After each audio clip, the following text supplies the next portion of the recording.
And hi, everyone. So, welcome to Tees Business Live, and our theme today, as you've already heard, is the power of Teesside together. Why collaboration and community spirit is the competitive edge for forward-thinking businesses. So we have a panel of leading local business voices. I'm going to ask each of our panel to take a seat at the front, one by one, as I introduce them. And please, panelists, do take a seat in the order that you see yourself on the screen. People will judge you if you get this bit wrong. Okay. Now, our first panelist today is the Group Managing Director and public face of one of Teesside's most iconic businesses, owners of the Port of Middlesbrough on the River Tees, representing AV Dawson. Please welcome Charlie Nettle.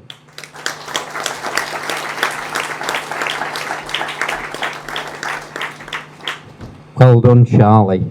He picked the right one. Right, our next panellist not only leads an education organisation that includes the likes of Leading Light, Stockton Riverside College and Redcar and Cleveland College, but he was a finalist for the Tees Business Leader of the Year at the 2026 Tees Business Awards. So please give a big welcome to the CEO of the Education Training Collective, Grant Glendinning.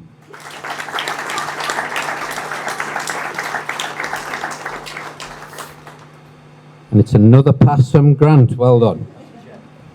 And our third guest is a partner, head of private clients and lead on Teesside for a long-established North East law firm with new offices in the heart of Teesside. From Muckle LLP, please welcome Leah Duffield.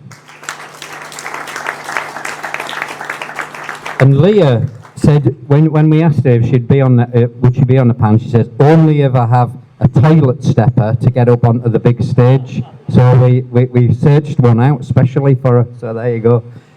Our final guest is representing a firm that had a memorable night at the Tees Business Awards when they were crowned the 2026 Tees Business of the Year. So please put your hands together for the Commercial Director of Eastgate Engineering, Anthony Fisk.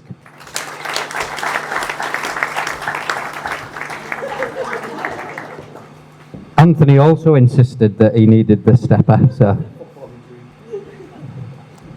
thank you. Thanks, everyone. So, panel, lots to discuss. Our theme of the power of Teesside together, of course. So we're going to crack on with this. Let's start by discussing collaboration within your own organisations. Charlie, if I can come to you first, I'm going to pass the mic, and I'm going to talk loudly from now on, and I'm going to pass over so you don't have to talk quite so loudly, but you do need to hold the mic fairly close to your mouth, so pass that on. So Charlie, in your experience with AV Dawson, what's been the biggest commercial benefit of working with others? Well, I think first of all, I'd say that collaboration for us is very much in our values. Our family value is about collaborating with colleagues, customers, suppliers, and also with the wider stakeholder and community. For me, that's about sharing resources, be it financial resources, skills, knowledge, or networks, and ultimately doing something differently and arguably doing it better. For us, I think that builds trust with the community, it builds our reputation, and ultimately, from a commercial point of view, which isn't always why you do it, we do it for wider reasons than that, but from a commercial point of view, it does mean that new customers want to work with us and existing customers want to continue to work with us. So there's very clear benefits to actually doing it, yeah. Thanks, Charlie. If you can pass the mic to Leah. Leah, I'm going to ask you to tell us about a partnership, just one partnership that Muckle have had, actually moved the dial for your business, and what made it work? I think that the partnership that probably has the biggest impact on us as a business is our B Corp status. So when we made the decision as a business to become a B Corp and make that commitment to making a difference within our communities and within our environment, it's not only the decision to move together as a team and to pull together across the business, but it also allows us to have really meaningful conversations outside of the business and really allow us to align ourselves with business that share our culture and as Charlie says, helps build trust and instills that trust in those relationships, allowing them to continue and to grow. Fantastic. So there's we're agreed on the benefits. There's undoubtedly benefits about collaboration, and it's about how you build on those and utilise those as well. And actually, if you can pass the mic to Grant for this next one. Grant, the horrific and unbelievably messy Spygate saga. Anyone heard about that? To do with Middlesbrough and Southampton Football Club. A reminder, I think, that really about how rivals can push competitive behaviour too far, and with potentially horrific consequences, or in this case, an unexpected Wembley appearance. But, and by the way, before we move on, just a note about this one. That photograph, probably there that we've got on the screen there, is there anyone in the room that doesn't know what that is now? Because that must be the most famous photograph doing the rounds right now in the news. And by the way, it was taken by our very own Tom Banks, the photographer that's here with us today. Tom.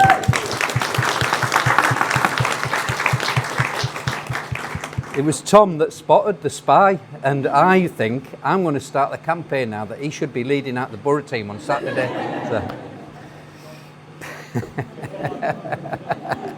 He has asked, by the way, just as a special request, he doesn't want it to go on social media, that for obvious reasons that you can imagine Southampton fans are not very happy at the moment. So that is a serious request though from him if you could.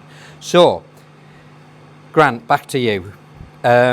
Despite all of that, competitors can and do work together to their mutual benefit.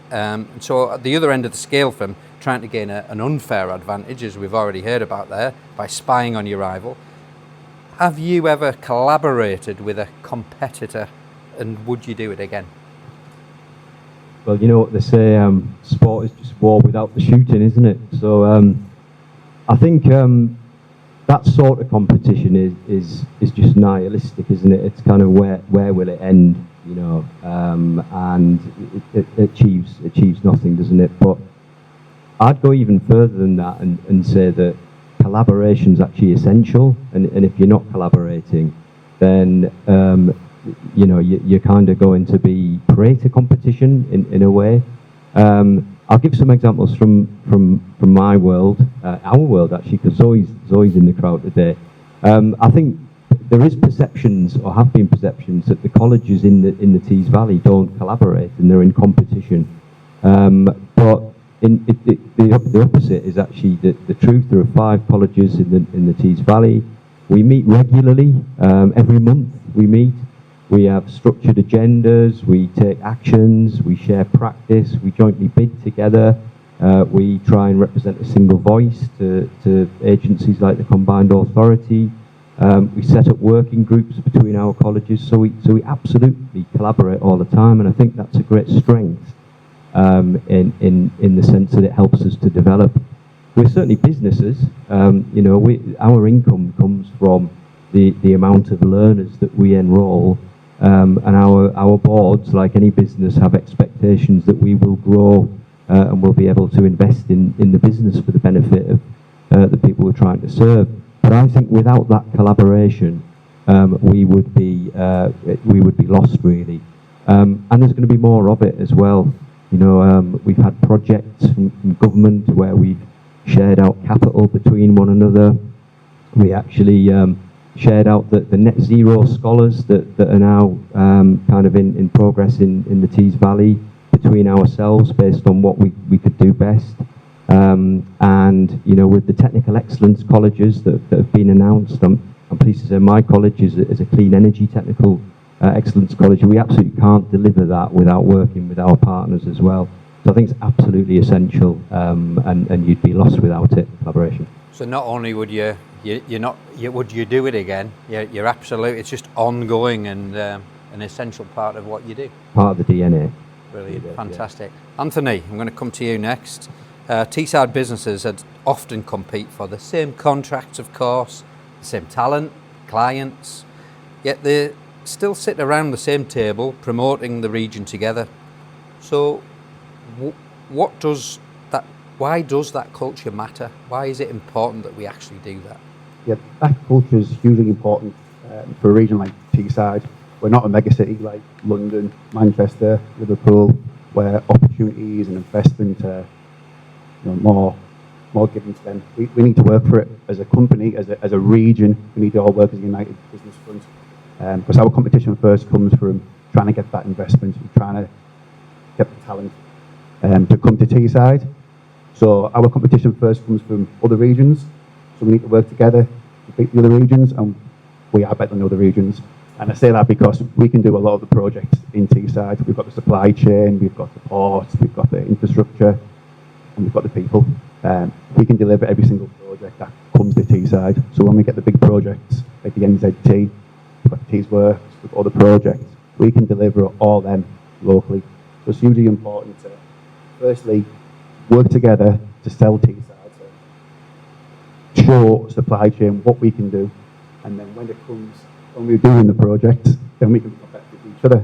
But that's a come from By the way, and I should have congratulated, I did mention it on the way out, but congratulations to everyone at Eastgate. What did that actually mean to be named Business of the Year for the region? Oh, it was great. We didn't really expect it, although we wanted it. But it just shows we've gone from about 200 employees to 500 employees in the last 2 to 3 years. So the award really was about all the hard work we've done in the last 2 to 3 years, the people behind the scenes. You normally see Dave Brennan here, don't normally see me. This is my first time, so Dave's on holiday, celebrating the Tees Business win. But it's all about the people behind Eastgate, that makes the company. So yeah, really proud and had a good night. You did have a good night. I remember that. Yeah. Okay, so we've heard about the power of collaboration within and involving your organisations. What about wide across Teesside? Charlie, one for you. Does Teesside have I think I know the answer to this, but does it have a genuine collaborative advantage compared to other regions, as Anthony's just indicated? Yeah, I think it does, as Anthony says. I'm actually a secret southerner and come from a place about 20 minutes away from Southampton, a place called Salisbury. I've worked in a lot of different places around the country. Middlesbrough now, yeah. I never really supported Southampton, and Salisbury were nowhere in any of the leagues. So, and my dad wasn't really into football, so it's been bred into me up here.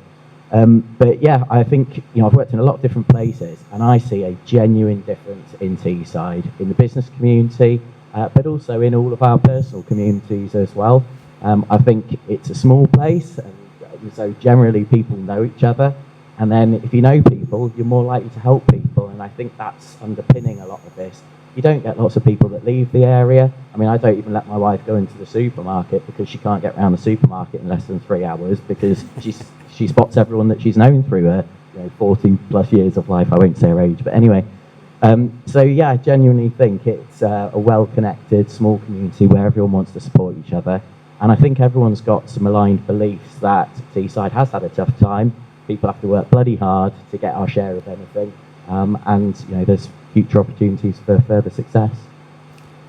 Thanks, Charlie. I mean, my own personal view on this is I know that I do think that there are a huge number of networking opportunities, aren't there, for business. And I think this is maybe a controversial one, but I'm really confident that this is true, that if you're a businesswoman, I think there are more opportunities to network on Teesside than even if you're a businessman. And I think that's possibly quite unique, and that's what makes Teesside unique, that we really have built up an incredible businesswomen network in this region. There's so many different alternatives, and I think that's a real competitive advantage for us as well. I would say, Dave, that's changed a lot over the last 15 years.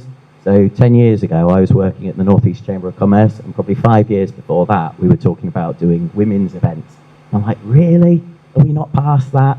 But sure enough, I've watched that grow in not just the Chamber, but across all of the different communities. And it's massively different now to where it was 15 years ago, I think. Yeah, and I heard so many stories. Before we started the Tees Businesswomen Awards, for instance, I remember Jane Turner, the late, great Jane Turner of Teesside University, telling us that she is sick of going to business events, corporate events, and being the only woman in the room.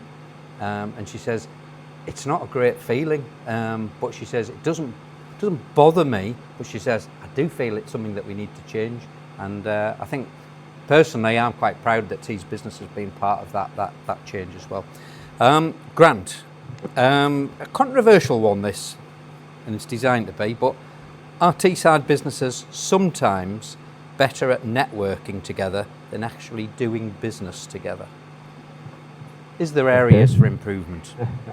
Well, I think in answer to the first part, the Tees Valley business community is very, very good at networking, as exemplified by today, as exemplified by the fantastic awards events that you put on. Always a great night out.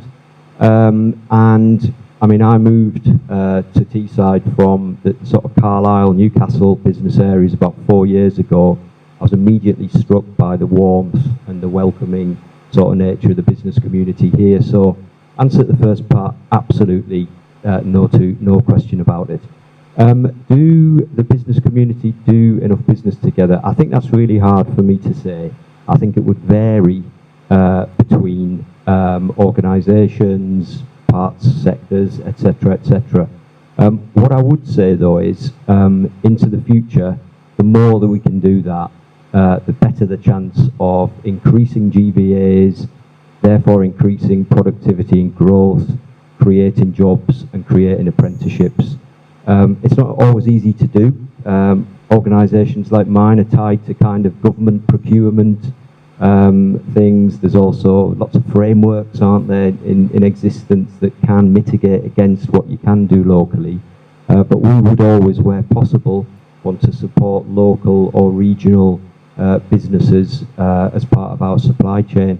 I think, could we do more? I think the trick will be when the inward investment comes to Teesside, which we all hope it is, and we know it is, capturing the value chain and supply chain that comes with that for the Tees Valley will be absolutely essential.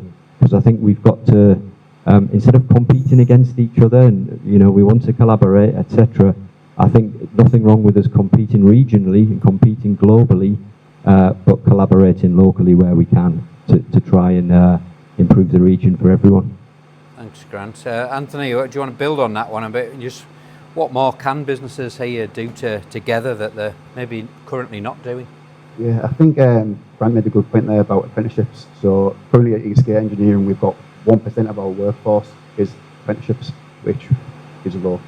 We want at least 5%.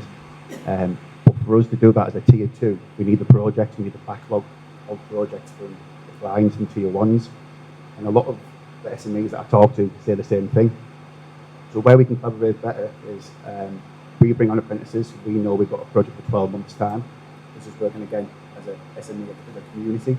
We'll bring on an apprentice. They'll do his first year at East Engineering. We may not have a local project after that 12 months, but another local company may have. So put them back into one of our competitors. Second year done at a competitor.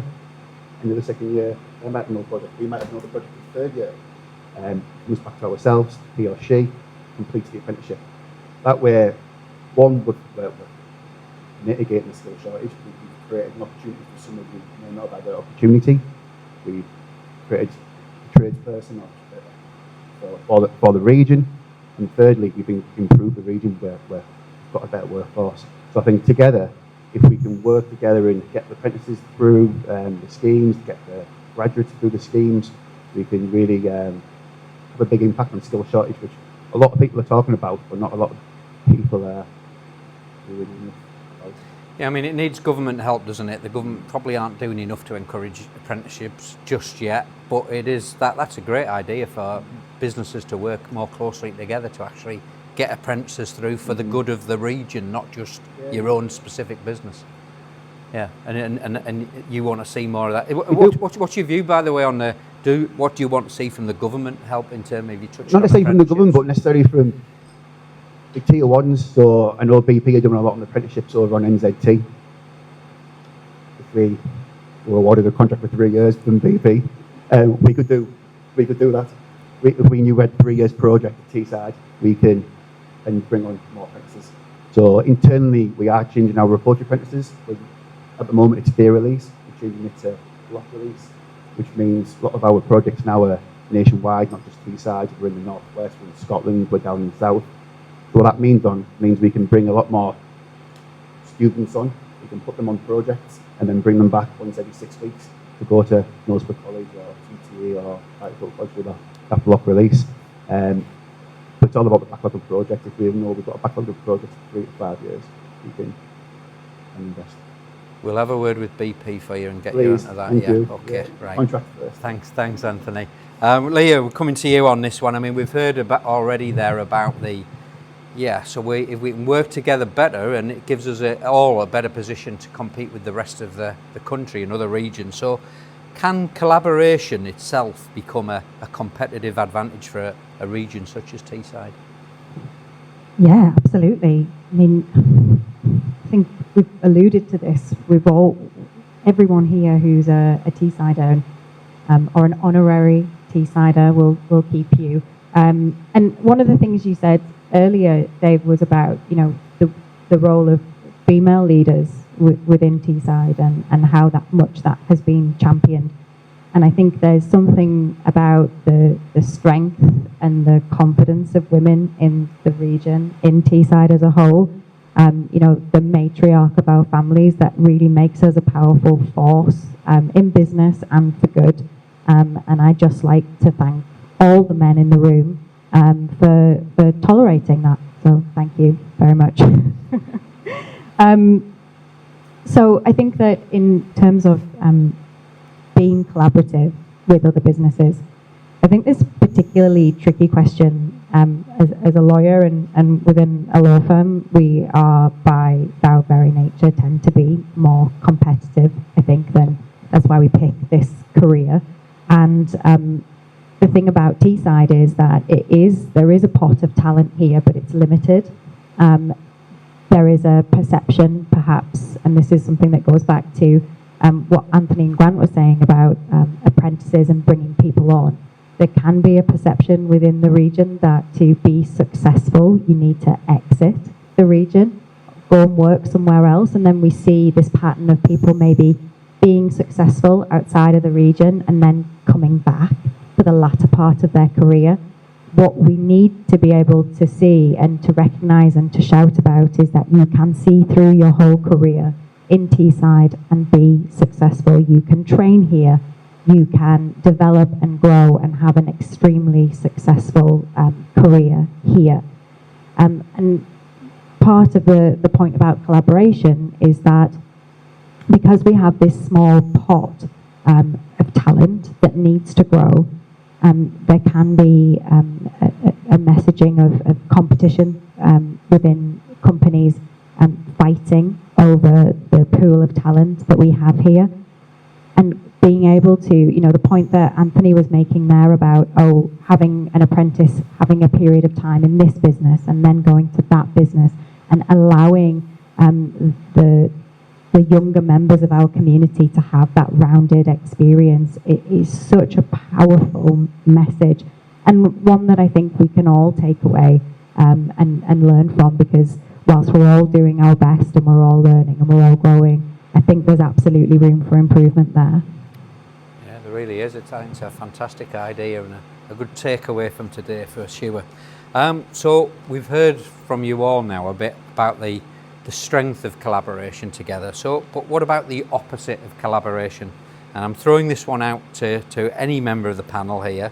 Hands up, whoever would like to go first, but can businesses be too competitive? And if so, where does it become unhealthy, and what behaviours do actually cross the line? I'm guessing we could start with spying, but anyone want to go first? You've got the mic. I'll start briefly with a small point and then let the rest of the panel take over. But I think that for me, the fundamental answer to this is that competition is healthy. It helps us thrive. It helps us grow. It helps us be better at what we're doing. But where, to me, it crosses the line is when we're undermining the trust that we have with our colleagues, with the rest of our community. Trust is really, the cornerstone of our Teesside community. And so when competition goes to the point where we're undermining that trust, that's where it becomes a dangerous practice. Thank you. Charlie? For me, it's disparaging others, particularly doing it publicly, and particularly if it gets personal. In my opinion, it's focus on what you do and do that well. Are you talking about that's the power, the downside of social media if somebody takes to it publicly that way? Yeah, definitely. But even, you know, I look at kind of Sainsbury's price matches and things like that, and that kind of public competition and almost slagging each other off. I just think focus on what you do and don't Talk get too yourself up distracted. instead Yeah. of others down. Yeah. Yeah, absolutely. Anthony, your own view? Yeah, just going on what Leah said there about trust. I think Teessides is built on trust, it's built on reputation, it's built on relationships. So where it goes over the line, if I get too competitive, is when other competitors are trying to break that trust, break those relationships by spreading false rumours or trying to block engagement. And then coming for your labour as well. We get that a lot. You know, it's only a small pool, like you said, Leah. That's fine. We don't mind that. But when they're trying to come for your full teams and disturb your businesses, that's just a step too far. Also, undercutting on tenders. So we're very open and honest with our tenders. We are clear what we included. Other people may not be so clear. So they come in with a low ball price when the project, but then that has a bad impact on the region as well because there's poor quality. They might pay lower wages because they've undercut others just within the project. Then it all goes back down to what our first point about working together to bring more work and investment into the region. If that company is successful, they deliver a poor project, reputation of not just that company but the region also has a big impact. Yeah, I can tell you're speaking from experience there, Anthony. I think that's Grant, I your won't own say views no. on this one. Not from experience, but there's a Peter Thiel who co-founded PayPal. He said competition's for losers, and I really like that phrase because on the face of it, it sounds mad, doesn't it? But it actually, I think it means the same as what Lee is saying. Actually, that getting caught up in competition and kind of companies that fail are people who failed in competition, aren't they? Whereas if you sort of transcend competition and collaborate, you're kind of going to be. I think this is what he's getting at. But that's the way I would interpret it. So I completely agree. I think competition's healthy when it's about you trying to improve your standards and customer service or product and innovate in order to win market share. That's really healthy, and that's what improves everybody. But where it's unhealthy, it's what my fellow panelists have said. It's where you're trying to pinch each other's staff. You're kind of trying to ruin people's reputations. I mean, actually, just a real life thing that happened to me.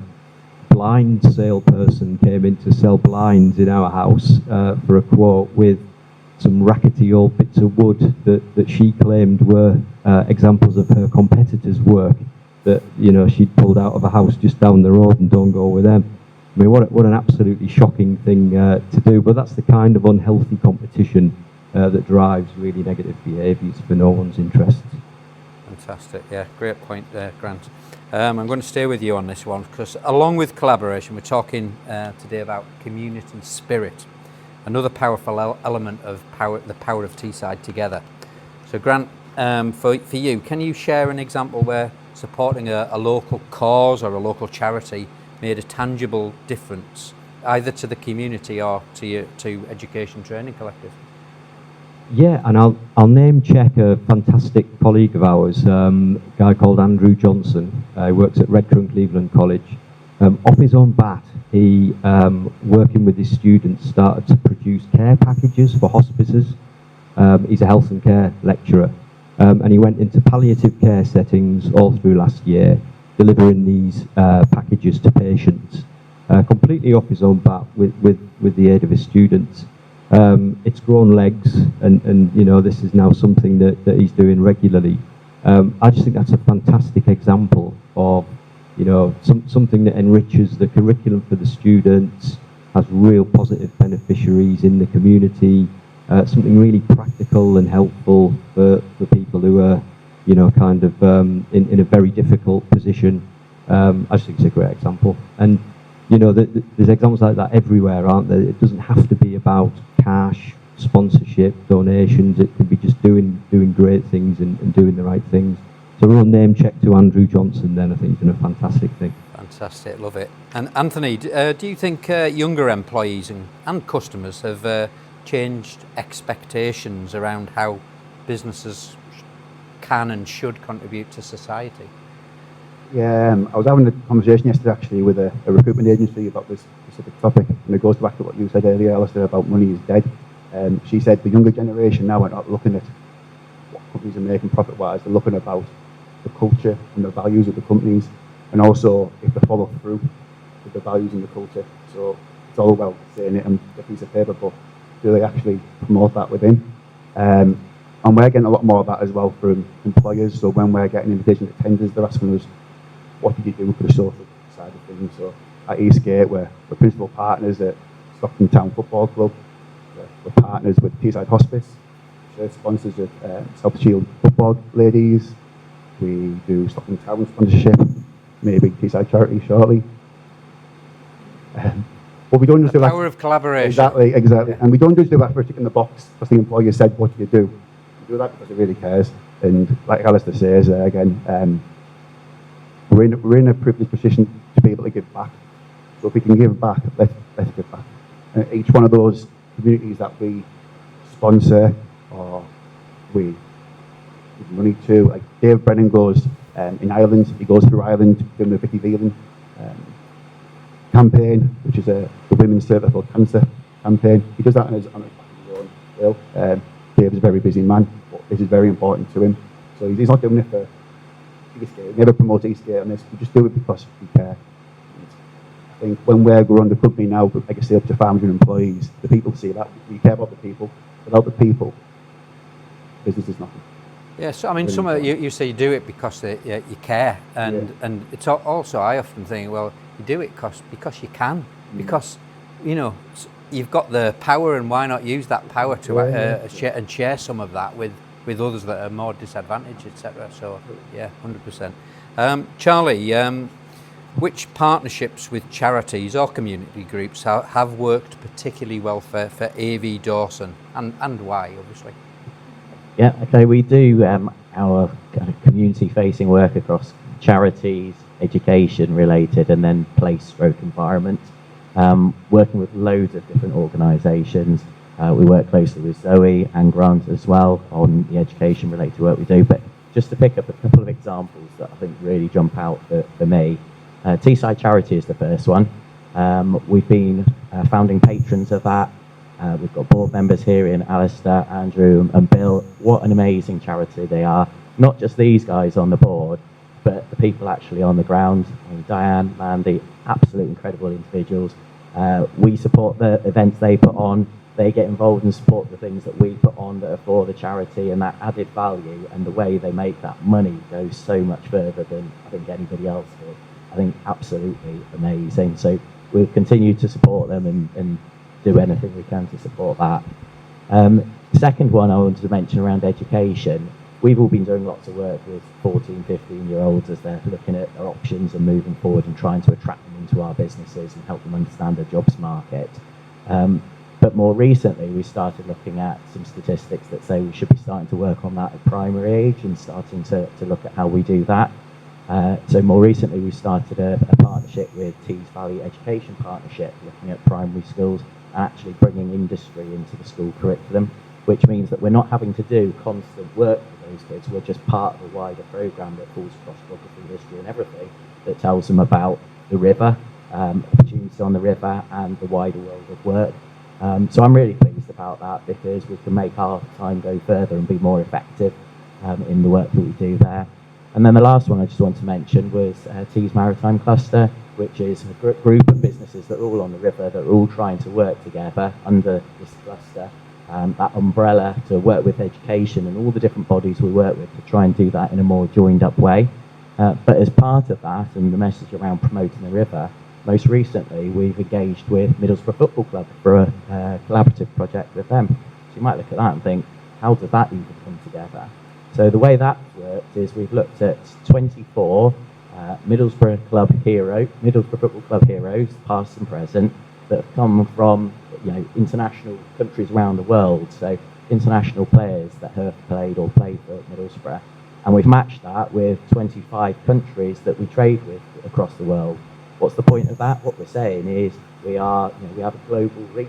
Our football club is an international football club, and our river is an international river, and we're an international region. So things like that, where you can take totally random organisations and pull them together to come up with something that makes sense. That's something I think that we can challenge ourselves more to do, to look at the more creative ideas. I love that. Thanks, Charlie. I didn't know that was yourselves behind that one. So I learn something new every day as well. And I know that you do an awful lot at AV Dawson in the community. So you could have added a lot more there. And by the way, I forgot to mention Rachel Power from Teesside Charities also here. Rachel, aren't you? So like, give us a wave, Rachel. Apologies. She won't appreciate me pointing her out now though. But yeah, important that we don't forget Rachel there. Leah, if I can come to you now, what does meaningful support look like? You know, like we could all write a cheque, can't we? But beyond writing a cheque, what do you think meaningful support can look like, and what does it look like for Muckle? Well, I think that I don't want to speak for any charities in the room, but I think people do like the big cheques. So there's definitely space for that. There's space for the buying the tables. There's space for the sponsoring drinks receptions, and I think there is room for that, and companies should be continuing to support our charities financially. For example, at Muckle, a percentage of all of our profits go into a community fund that are distributed across the regions that we work in. And money is important. It's really hard to operate as a charity at the moment, particularly with the funding being so difficult to access. But that can be the bottom. That can be the bottom of the pyramid. And when you build on that, that's where we really can make a difference. And what I mean by building on it is the added extras that we can, all of us in this room can contribute to businesses. So for example, as a law firm, we offer pro bono work to charities. So we can support charities. We're supporting the Teesside charity at the moment with a little bit of pro bono work that'll hopefully build. So being able to, every one of us on this panel in this room has our own little nugget of expertise that we can add. And so being able to gift that expertise is really, really powerful. Volunteering, really important, and that is really valuable to us as a business because it embeds into our culture. One of the things that we talk a lot about at Muckle is what our purpose is. No one can go to work every day, all day, every day, and just try and make as much money as possible. It doesn't fill our souls up. It doesn't get us up in the morning. And what does get us up in the morning, it's about having some purpose to what we're doing with our lives. And purpose, when you can channel that into supporting our communities and supporting the people in our local area, that is so important. Trustee roles, expertise, strategic introductions. Oh, I know this person. They would be really good if you met this person. I am a private client lawyer, so I do a lot of tax planning, strategic financial planning for clients. I'm doing wills and things. There is a lot of charitable benefits, tax benefits to people giving away their money. And when I sit in a room and I talk to them about their tax bill, I will always say, charitable giving is very tax efficient. All of us have these little conversations that we can have. And I think that's where you can really make an impact in that really rounded approach. And also write as many checks as you can.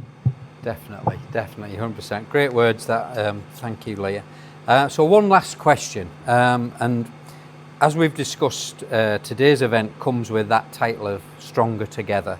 So this one is for all the panel, and it's about what could the Teesside business community do together to make an even bigger impact.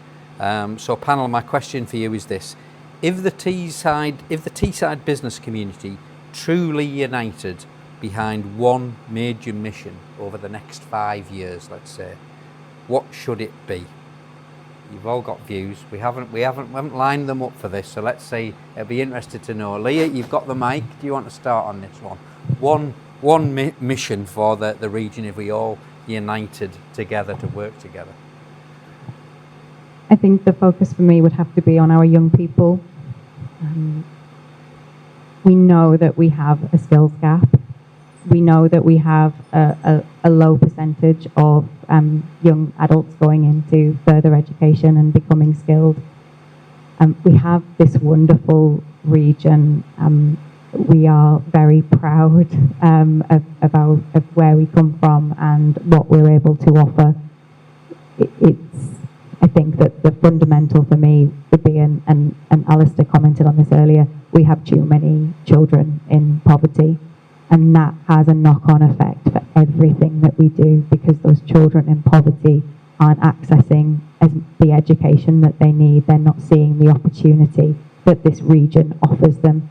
If you tackle the child poverty and then you get them into education, you empower them, give them confidence to grow and to learn and to be the best version of themselves, that will then help all of our businesses thrive, because we have skilled and confident and well-rounded young adults moving into our businesses that really have pride in their region, which will only encourage them to stay working within their region. And so all the talent that we have here stays here. Thank you. Yeah, that's she's put the bar high, Charlie. How do you follow that one? Well, I'll jump on the back of that, because mine would have been the same about supporting young people. What she said. Into jobs. Yeah, what she said. Yeah. I really like Anthony's idea about friendships, but actually I think it's actually a lot wider than that, and I think we need to challenge ourselves more, to do more creative things, to pool our collective networks and resources and expertise to help young people to see that, because they can't see the jobs, and then they can't get the jobs. Even if they can see them. And I've had recent examples, a young person that's applied for 100 apprenticeships and not been able to get one of them, contacted one of our colleagues at work, and he connected up with someone he knew. Next minute, he's got a job and he's all around the country and he's away. He's got that start in life, and he'll do fine. What does that say about him, that he applied for 100 apprenticeships Yeah. as well, about his staying power? And he's clearly going to go far. Yeah, and that's just one example. There's hundreds of examples like that where young people just can't see the jobs. And I go back to Salisbury, where I grew up. I couldn't see any jobs in Salisbury at all. I could be a soldier working on the Salisbury Plain or whatever, but you couldn't see the jobs. Other than the high street, young people cannot see the business-to-business world.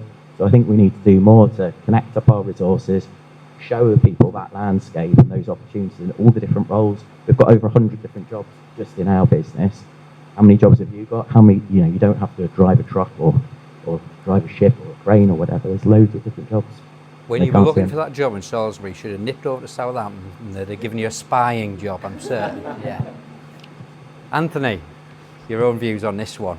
Yeah, well, mine's similar to the talent, so it'll be to be the best region to develop, to retain, and to attract talent. We don't want people moving out of the region. We want people to stay in the region. We want people who are out of the region to come back to the region, to grow their own businesses, to grow their own talent. I think what we need to do better as a whole. We like to talk about the Teesside heritage. Oh, there's steel around the world. We built the world. We've got steel in our Vidas Impact. But what we don't talk about is what we want to do in the future. So I think we need to get the message out. Yes, we were great back when Bill was a kid. Or when. Long time. Yeah. But what we're going to do in the future, to be able to give the people the opportunities. We've got the people here. We just need to give the opportunity to those people to be able to develop and to train. Thank you, Anthony. And Grant, if Teesside business community truly united behind one mission over the next 5 years, what should it be in your view? Well, you know what I do for a living, Dave, so I'm going to just echo my colleagues here. Yeah, it's about young people, isn't it? Young people are the future. I think that they're facing much more challenging environments and futures than any of us in this room face, to be quite frank, some of the challenges.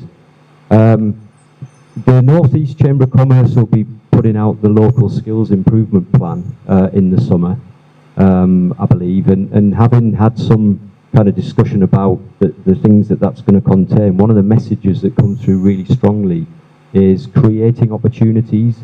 So there's a kind of call to action in that local skills improvement plan about creating opportunities. And so that would be something I think everyone in this room could think about rallying behind over the next 5 years.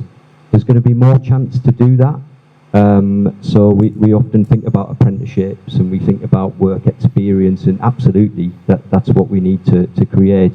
There are new qualifications coming that post-16 school leavers will be taking. The qualification landscape's going to change. Hands up, who's heard of a V level? Has anyone heard of a V level? All right, that's not bad. Most have heard of T levels, but so we're now going to have A levels, T levels, and V levels. And you know, the qualifications are now going to include a much greater focus on work placement and industrial placement and assessment in workplace settings.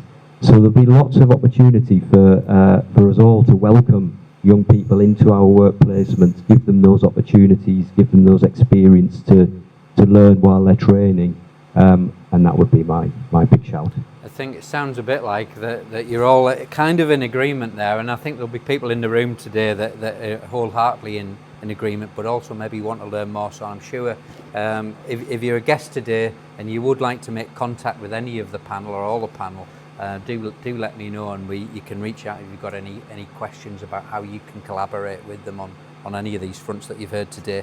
But I guess I know the panel will be around a little longer if you want to pick up with them later, but for now I'm aware of the time, so I'm going to ask you to join me in putting your hands together for our expert panel of Leah, Grant, Charlie and Anthony.